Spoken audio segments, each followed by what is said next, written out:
Hello guys, I am Tanim Hossain from Riyadh. আজকে আমরা দেখব সঠিক নিয়মে কিভাবে আপনার গাড়ির টায়ারে আপনি হাওয়া দিবেন। আর আপনি যদি অতিরিক্ত মাত্রায় গাড়ির টায়ারে হাওয়া দেন তাহলে আপনার গাড়ির টায়ার রানিং অবস্থায় ব্লাস্ট হবার সম্ভাবনা বেশি থাকে। যদি আপনার গাড়ির টায়ার রানিং অবস্থায় ব্লাস্ট হয়ে যায় তাহলে বড় আকারের দুর্ঘটনায় জানহানি হতে পারে। তো আজকে অবশ্যই আমরা দেখব আপনি সঠিক নিয়মে কিভাবে হাওয়া দেবেন। আর যদি আপনি হাওয়া কম দেন তাহলে আপনার গাড়ির টায়ার ফেটে যাবে এবং আপনার জ্বালানি অতিরিক্ত পরিমাণে প্রয়োজন হবে। আর আপনি যদি সঠিক নিয়মে হাওয়া দেন তাহলে আপনার জ্বালানি সাশ্রয়ী হবে এবং আপনার গাড়ি স্মুথলি চলবে। তো আমরা আজকে দেখব আপনি কীভাবে সঠিক নিয়মে আপনার গাড়ির টায়ারে হাওয়া দিবেন। প্রথমত আমি বলে রাখি, বিভিন্ন কোম্পানির গাড়ি আছে, বিভিন্ন মডেলের গাড়ি আছে। সব মডেলের গাড়ি কিন্তু এক না। সব গাড়ির মডেল কিন্তু এক হয় না এবং সব গাড়ির মডেলের হাওয়ার প্রেশার কিন্তু এক হয় না।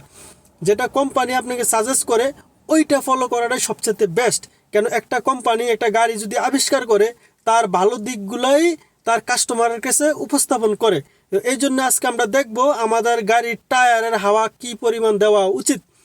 তো প্রথমত আপনি দেখবেন আপনার ড্রাইভিং সিটের যেই দরজাটা আছে ওইটা খোলার পরে আপনি একটা স্টিকার দেখবেন, যেটা আমি স্ক্রিনে দিয়ে দিয়েছি এখন। এই স্টিকারে এখানে লেখা আছে আপনার tyre loading information, tyre size, front KPA, rare KPA। অর্থাৎ এখানে বোঝাচ্ছে আপনার টায়ারের তথ্য বা টায়ার সাইজ। তারপরে সামনের টায়ারের হাওয়ার সাইজ হলো 230 এবং পিছনের টায়ারের হাওয়ার সাইজ হলো 210। এটা হলো আমার গাড়ির। বিভিন্ন যত রকমের গাড়ি আছে এক এক গাড়ির এক এক রকম হতে পারে বা সেমও হতে পারে। এটা হলো গাড়ির উপরে নির্ভর। তো এখানে যেই লেখাটা দেওয়া আছে এটাই হলো বেস্ট এবং এটাই আপনি ব্যবহার করতে পারবেন। এটাই আপনার গাড়ির কোম্পানি এটাই সাজেস্ট করে যে আপনি এই পরিমাণ হাওয়া দিবেন। তো এটা হলো এখানে 230 210, এটা আমাদের মাথায় অনেকে ঢুকবে না যে এটা কি। তো আমরা চলে যাব কোথায়? গুগলে। কেন, আমরা যদি এটা একবার শিওর হই তাহলে আর দ্বিতীয়বার আমরা এটা দেখা লাগবে না। গুগলে যাওয়ার পরে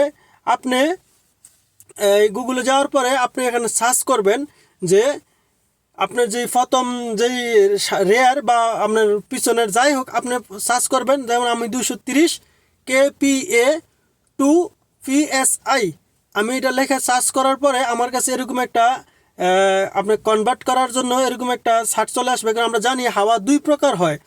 একটা হলো আপনার কিলো পার্সেল, এটা হলো যেটা গাড়ির কোম্পানি সাজেস্ট করে থাকে তারা বা হিসাব করে থাকে হলো কিলো পার্সেলে।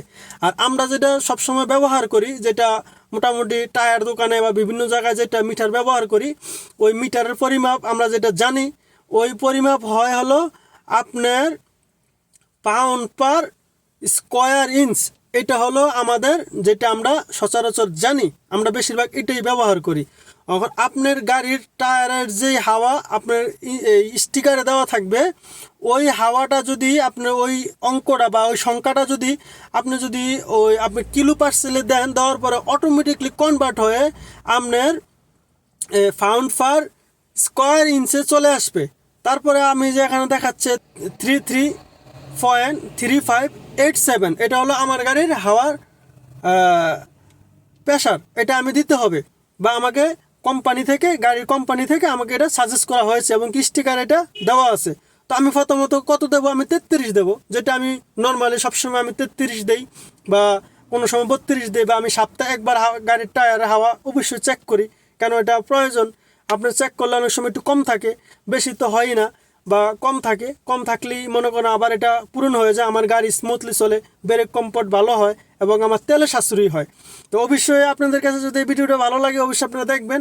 আর অবশ্যই আপনি নিয়ম মতো আপনি চলবেন।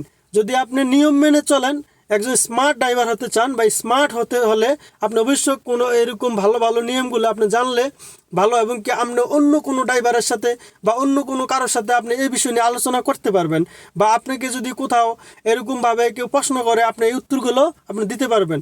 তাহলে আমরা সঠিক নিয়মে গাড়ির টায়ারে হাওয়া দেবো, অতিরিক্ত কোনো কিছুই দেবো না। অতিরিক্ত দিয়ে আমাদের নিজের বিপদ আমরা নিজেরা আনবো না। অবশ্যই জিনিসটা বুঝতে পারছেন। তো আজকে ভিডিও এই পর্যন্ত। ভালো থাকবেন, সুস্থ থাকবেন। আল্লাহ হাফেজ।